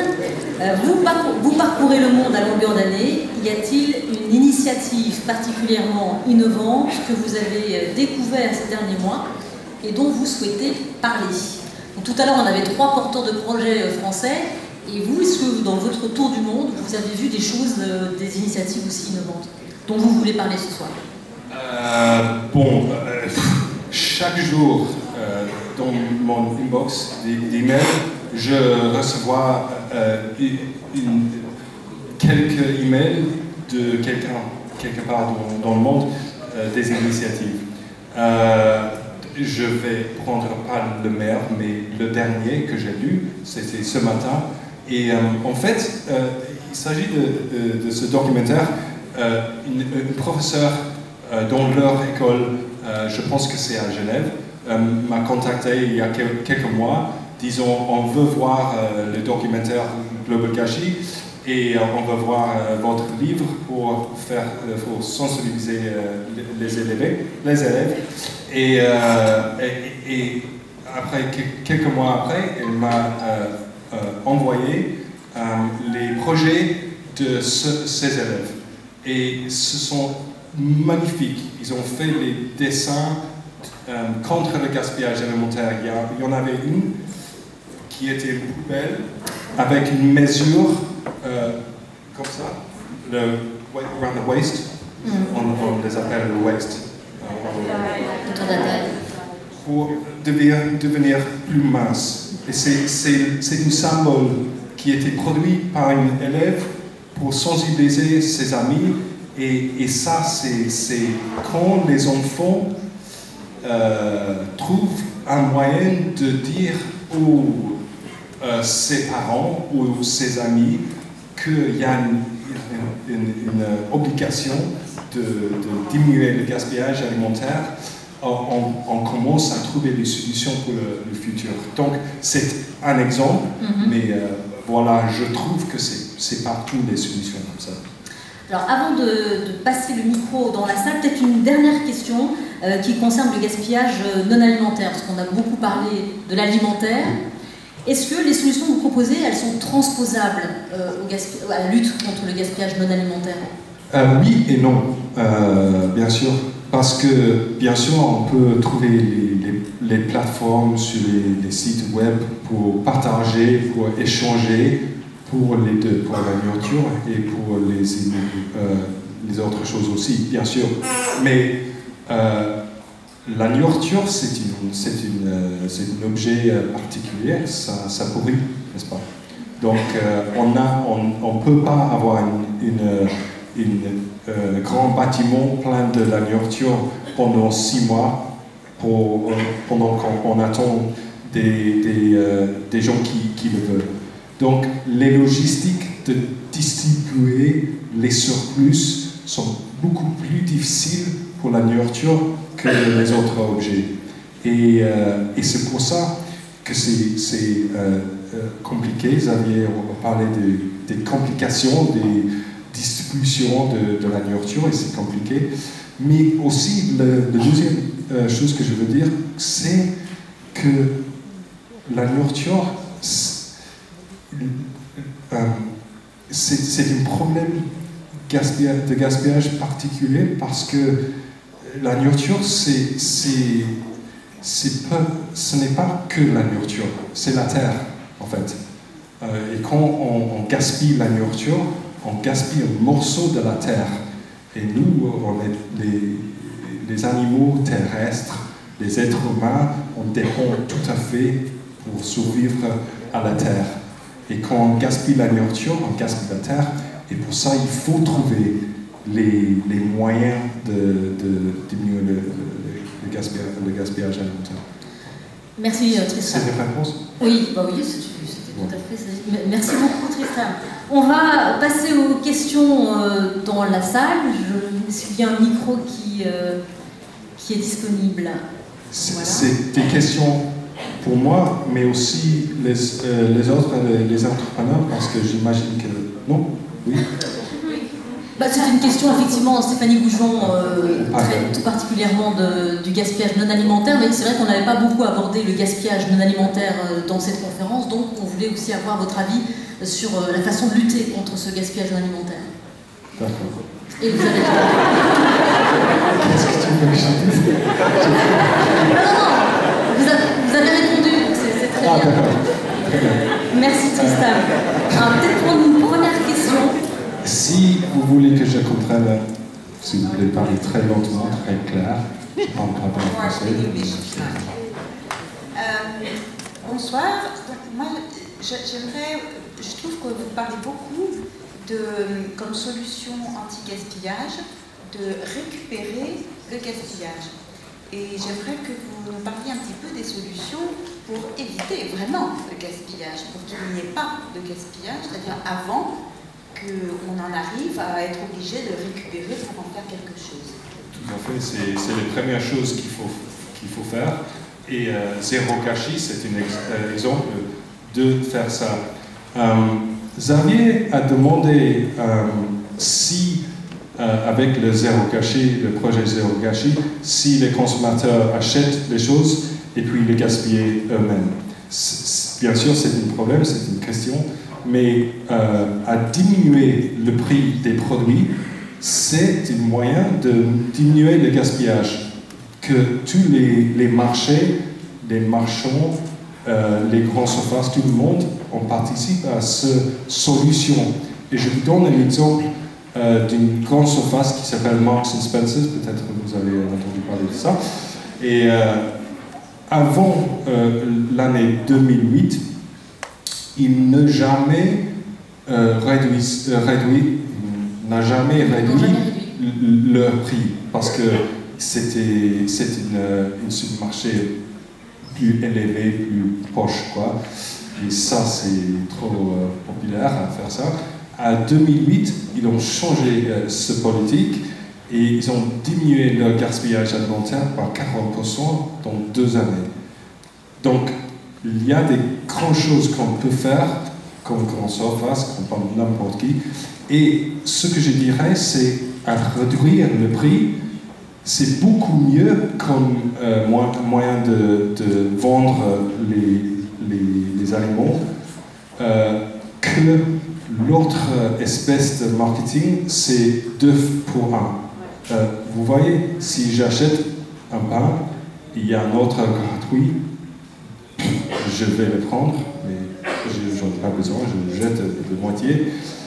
Et c'est différent. Je prends le pain, c'est moitié le prix, je ne prends pas plus que j'en ai besoin. Donc c'est une espèce de réponse à vous et aussi à Xavier. C'est ça que je veux dire. Est-ce que c'est ça que vous... Peut-être que vous vouliez parler aussi du début de la chaîne alimentaire, du début de la production. Voilà. Et des circuits de distribution, parce que vous parlez beaucoup des grandes surfaces. Alors peut-être on peut aussi parler d'autres circuits qui seraient moins gaspilleurs. Début de la chaîne. C'est très intéressant. Mais moi, je parlais peut-être, par exemple, des produits tendus qui sont gaspillés par fournisseur, par producteur. Et bien sûr, si les marchés des agriculteurs qui n'utilisent pas ces critères cosmétiques, on peut acheter des légumes et des fruits tendus. Et bien sûr, c'est une des solutions à y aller ou acheter les aliments de Community Supported Agriculture, CSA, ça. Bien sûr, il y a des autres moyens. Et il faut dire que quand je parle du peur que les grandes surfaces ici en France, ils ont vu qu'ils perdent le marché, une petite partie du marché au CSA. Et c'est pour ça qu'ils voient qu'il faut changer leur politique parce que les Français ne sont pas contents avec eux, donc ils changent. Donc c'est un moyen de trouver un alternative en même temps que mettre la pression aux grandes surfaces. Donc, si je parle trop de grandes surfaces, c'est vrai, mais c'est dommage que c'est la plupart des épiceries en Europe. Et soit que peut-être tout le monde, peut-être beaucoup de monde, on est d'accord que ça serait magnifique si on pouvait éliminer les grandes surfaces et manger de nos propres potagers. Ça n'arrive pas immédiatement. Alors justement, Tristram, pour répondre aussi peut-être à Madame, une autre question anonyme de la salle. Dans les pays en développement, pourquoi les produits invendus, comme les bananes, ne sont pas distribués aux populations locales? C'est une très bonne question. Je vous montre des autres images illustrées. Oh, c'est pas mon présentation. Est-ce qu'on peut retrouver mes images? Je commence à... Non? Pas possible? Non? Non, c'est pas bon. Voilà. Vous avez peut-être vu quand j'ai fait ça. En Équateur, les Équatoriens ne mangent pas les mêmes variétés de bananes que nous. Et pourquoi est-ce qu'on imagine que les Équatoriens mangent les mêmes aliments qu'on veut ici en France? Bien sûr, quelques-unes sont vendues sur les marchés locaux et régionaux. Ils font les exports aux Argentine et les autres pays, mais le tas, comme vous avez vu, c'est énorme. Il y a beaucoup plus de bananes gaspillées que les marchés locaux peuvent utiliser. Donc, une partie, c'est gaspillé. J'étais en mois de février, à Kenya. On a fait un banquet pour 500 diplomates et ministères d'environnement de partout dans le monde. chez les Nations Unies, le programme environnemental. Ils étaient là pour la grande conférence de tous les ministères du monde à Nairobi. Et nous, on a fait un banquet de gaspillage alimentaire de Kenya. Kenya, c'est un pays où il y a millions de personnes qui mangent par leur faim. Mais en même temps, on a visité des exploitations qui jetaient 40% des légumes qu'ils produisaient. Pourquoi? Parce que, par exemple, les haricots verts qu'on achète dans les supermarchés ici en Europe, toute d'une taille standard. Mais c'est pas étonnant que les haricots verts, ils n'arrivent pas comme ça. Il faut les couper en deux. On jette un tiers d'haricots, on jette la nourriture qu'on a fait avec la terre et l'eau de Kenya, et on a visité des usines d'emballage, où ils jetaient 20 tonnes de la nourriture chaque jour, même dans un pays où il y a des femmes. Donc, pourquoi est-ce que ça arrive? Parce que les Kenyans, ils ne mangent pas les haricots verts, les petits maïs qu'on demande qu'ils produisent. Et bien sûr, ils essayent de trouver un moyen de distribuer ou procéder ces légumes, mais ce n'est pas évident comment l'utiliser si les gens là, ils ne veulent pas. C'est à nous à changer ces choses, je crois. Alors, une autre question? Il y a madame ici au premier bout. Mais en fait, en Équateur, il y avait un projet pour distribuer quelques bananes aux élèves. Et j'y suis allé avec le camion de bananes dans les écoles. On l'a vu en fait dans le documentaire. Et c'est je parle des bananes en jumelles. Parce que j'ai demandé à les élèves qui veulent les jumelles. Et tout le monde le voulait. Et je me suis dit, mais les élèves européens, peut-être ils le veulent aussi, donc il ne faut pas le jeter. Mais c'est une très petite partie de leur problème. Alors justement, Tristram, vous voulez récupérer son diapo? Oh, c'est pas grave, j'ai parlé des gars. Si c'est là, c'est utile. Donc je parlais des haricots verts. Et voilà, des haricots verts de Kenya. C'est orange de Florida, tomate de Tenerife. Voilà, haricots verts Kenya. J'ai expliqué que c'est coupé pour le mettre en emballage. Et voilà. Oui, moi je voudrais aller dans le sens de la première question qui a été posée, mais aller plus loin parce que on a, pour moi, travaillé, enfin tout ce que vous faites, y compris les autres associations qui se sont présentées, et que entreprises, je ne sais pas quel est leur statut, mais et pas du tout pour remettre en cause. Mais à chaque fois, on est sur les effets. Or, si, à mon avis, on ne traite que les effets, on ne pourra pas aller jusqu'au bout de la démarche, parce qu'il faut en même temps, et c'est là que se situe le problème, parce que chacun dans notre coin, on ne peut pas tout maîtriser, mais comment tout concilier pour traiter les causes, si je peux dire. Parce que pour moi, on peut pas dissocier les deux, c'est pas possible. C'est pas par hasard qu'on a le type d'agriculture qu'on a. Ouais. C'est pas par hasard qu'on en est arrivé à des hyper distributions. Ouais. Donc voilà. Donc merci bien pour. La question, je l'aurais posée aussi au ministre, parce que finalement, j'aurais aussi souhaité que le ministre de l'Éducation nationale soit là, parce que je pense qu'il y a toute une action de fond.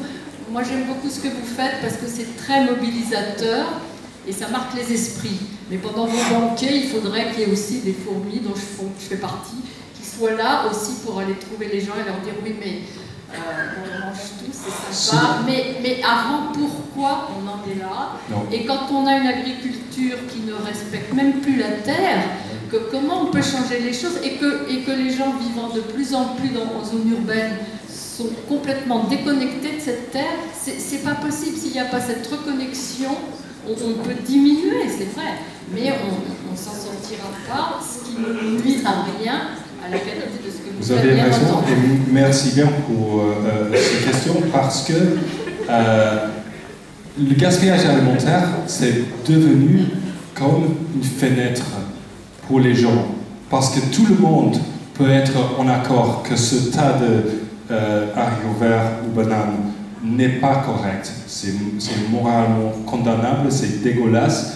Et à la fois qu'on pense ça, on demande, on commence, et je parle de la public, commence à demander quoi d'autre est-ce que le système, qu'est-ce qu'ils font dans le système qui est aussi mal que ça. Vous voyez que vous pensez évidemment au sujet du système mondial, mais la plupart des gens ils ne pensent pas à ça souvent. Comme vous avez dit, il y a besoin d'une connexion entre la public et la terre d'où les aliments viennent. Mais comment faire cette connexion?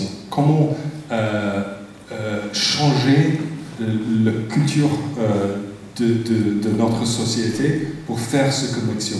Et à mon avis, à parler du gaspillage alimentaire, c'est comme j'ai dit, une fenêtre pour comprendre qu'il y a des choses énormes qui est dégueulasses, avec laquelle on participe chaque jour quand on donne de l'argent aux entreprises et qu'on a le pouvoir et la responsabilité à changer des choses. Parce qu'à mon avis, la cause, c'est la culture. Et c'est à nous à changer la culture, à adopter le principe que la nourriture a trop de valeur à le gaspiller, et en plus qu'il y a plusieurs autres choses qu'il faut changer, et voilà. Et donc, après ça, ça aura un impact sur le début de la chaîne et sur la production.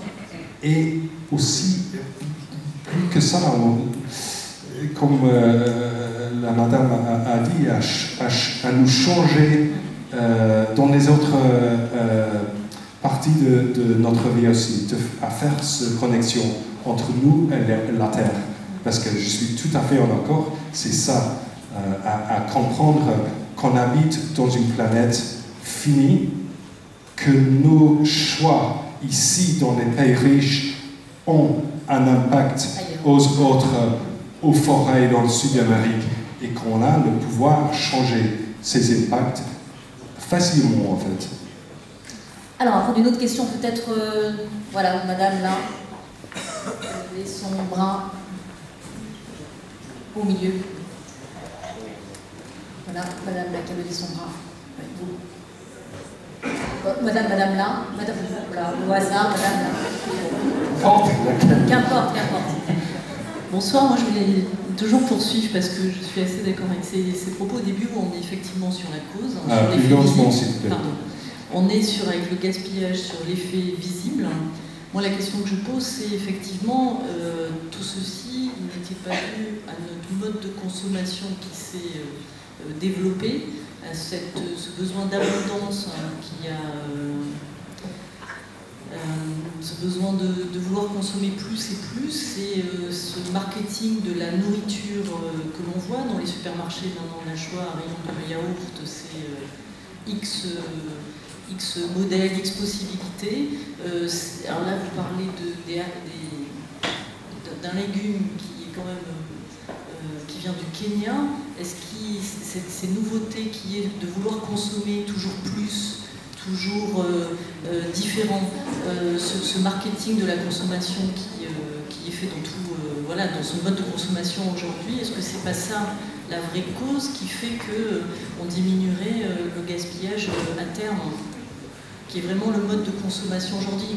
Consommer des haricots du Kenya en France, est-ce que c'est pas ça l'aberration? Est-ce que vouloir consommer X type de yaourt et avoir X type de yaourt dans son frigo, est-ce que c'est pas ça des choses qui entraînent la surproduction? Je ne sais pas si je vous ai bien compris, mais ce que je dirais, désolé. Ce que je dirais, c'est que, bien sûr, moi je préfère un système tout à fait différent.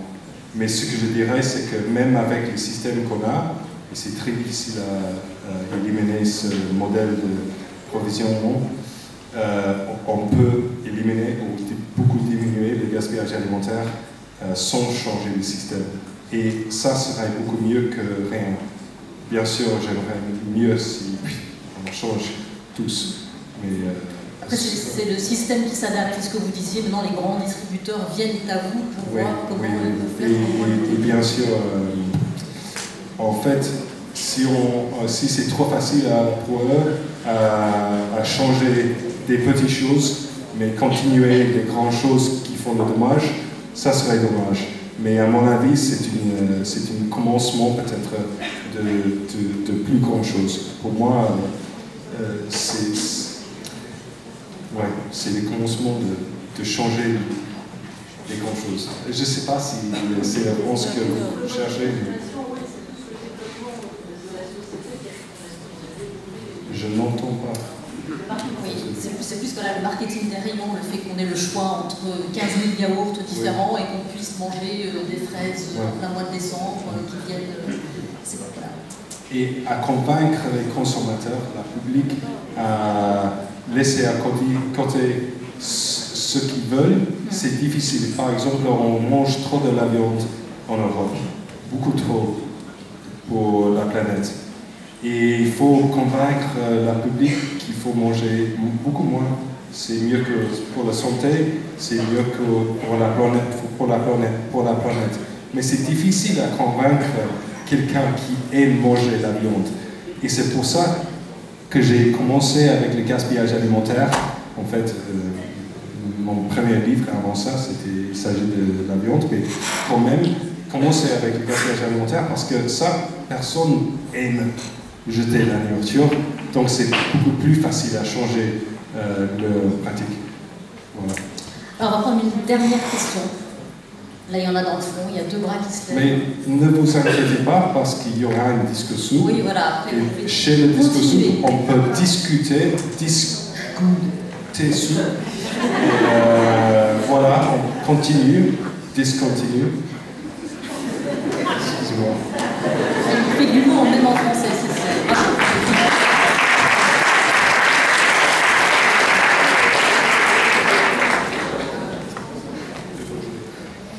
Bonsoir. Voilà, j'ai deux commentaires. Le premier, j'ai écrit un livre, un roman, à propos bien sûr du gaspillage alimentaire, qui dénonce le gaspillage alimentaire, qui s'appelle Les Jeteurs de bouffe. Il suffit d'aller sur Google et vous pouvez... Posez votre question tout de suite, sinon on va avoir trop de retard. Et puis le deuxième commentaire, c'est par rapport à l'exagération, effectivement, la surbouffe qu'il y a dans notre société. Et j'ai découvert qu'il y a des personnes dans le monde qui vivent uniquement d'eau, excusez-moi, je suis tombé, qui vivent sans eau et sans se nourrir matériellement. Ils s'appellent les respirianistes, ils sont environ 300 000 dans le monde. Et je pense que ces personnes-là nous montrent qu'effectivement nous pouvons contrer ce modèle extrêmement exagéré et qui nous incite à surconsommer tous les jours. C'est extrême, mais c'est une réalité en tout cas. Et ma question, maintenant j'ai une question qui va être très très rapide. Monsieur Stuart nous a dit qu'il y a un tiers de la production qui est jetée annuellement dans le monde. Et il y a 2 ans, il y a un Français, Benoît Hartmann, de France Nature Environnement, qui a dit qu'il y avait 50% de la production mondiale qui est jetée. Alors, est-ce qu'il est plus alarmiste que vous? Et je voulais savoir un peu ce que vous pensez de 50% de la production mondiale qui est jetée. Il y a un tiers de la production mondiale qui est jetée. En fait, ce que j'ai calculé, que j'ai fait dans mon livre, c'est que les pays riches en Europe et de Nord-Amérique, on jette entre 30 et 50% de la nourriture. Dans les autres pays moins riches, c'est moins. Donc, en moyenne, c'est intérieur. Mais on ne sait pas exactement. C'est ça que vous dites. Voilà, c'était ça. On va juste poser la dernière question, la toute dernière. Moi, j'ai faim, je vais commencer les discussions. En fait, c'est en partie une réponse. Je suis Benoît Hartmann, j'ai été interpellé. Donc, je suis reporter France Nature Environnement. Vous avez dû voir effectivement le reportage avant sur Ouest. Alors, en fait, ce qu'on dit, c'est qu'il y a entre 30 et 50% qui est gaspillé ou perdu. On gaspille dans notre pays, on perd aussi dans des pays en voie de développement parce qu'on n'a pas de stockage, de capacité de transformation, de transport, simplement. Parfois, les routes simplement manquent, et ce qui fait qu'on perd des produits. Moi, j'avais justement une question, ça tombe bien que j'ai le micro parce que je voulais la poser. Est-ce qu'on a une idée du coût environnemental de ce que ça coûte en pesticides utilisés, en terres consommées pour produire des déchets, c'est-à-dire produire quelque chose qui ne nous nourrit pas? On sait bien qu'une production agricole, même quand elle est vertueuse, elle coûte de l'irrigation, des engrais, des pesticides. Elle consomme de l'espace qui pourrait être de l'espace naturel. Est-ce qu'on a une petite idée de ce que tout ce gaspillage représente comme perte pour l'environnement, pour notre nature, pour le fait que nous, on dépend de cette nature-là? Nous, c'est un argument qu'on n'entend pas souvent sur le coût environnemental du gaspillage. C'est un scandale social, mais c'est aussi un scandale environnemental. Soit je suis fatigué, ou soit vous parlez trop vite, mais encore une fois, je n'ai pas bien compris. Le coût pour l'environnement du gaspillage, est-ce qu'on en a une idée? Combien ça coûte pour l'environnement? Enfin, qu'est-ce que ça coûte à l'environnement de gaspiller autant? S'il vous plaît, j'ai plusieurs recherches sur cette question. Pourquoi est-ce que je m'occupe contre le gaspillage alimentaire? C'est pas que je veux manger tout le tiers de gaspillage du monde, c'est parce que je suis écolo. Je veux qu'on arrête de détruire la nature pour produire encore de la nourriture en même temps qu'on le gaspille. Je veux une diminution de l'impact environnemental. C'est pour ça que je m'occupe à ça. La nourriture, si il y a 1000 années, on pouvait, et on le faisait, on pouvait jeter la nourriture sans impact. Si on tuait un grand animal il y a 20 000 années, on mange la moitié, et on n'a rien d'autre. Mais le problème, c'est que nous, en ce moment, on est arrivé à une époque où il y a des limites, et ne pas vivre dans ces limites, ça veut dire détruire la nature, ce qui reste. Et c'est pour ça qu'il faut s'occuper de ce problème. Et comme j'ai dit avant, c'est une tragédie, c'est dégueulasse, c'est incroyable qu'on jette tant de la nourriture, mais aussi c'est une opportunité que tout le monde ici, tout le monde dans notre société ont le pouvoir de changer, c'est-à-dire manger la nourriture et ne pas le jeter. Donc je vous invite à rejoindre, à manger.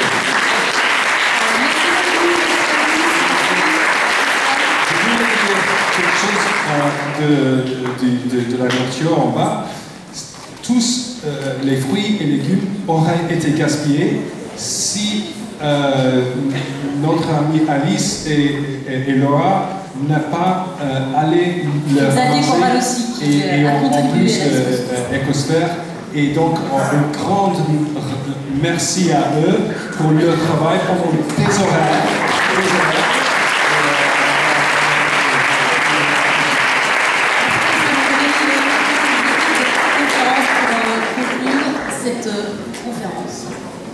Merci à tous. Juste un dernier mot effectivement pour qu'on vienne nous rejoindre à la Disco Soup qui va suivre juste en bas. On remercie d'ailleurs les organisateurs de Disco Soup de leur contribution ce soir. On remercie Sylvia, on remercie évidemment Tristram pour cette super soirée qu'ils nous ont fait passer, et puis nos trois porteurs de projet du soir. Juste un petit dernier mot aussi pour vous dire que Tristram dédicacera son livre aux éditions Rue Léchy qui est juste en bas, donc voilà, on vous invite aussi à rester pour ça.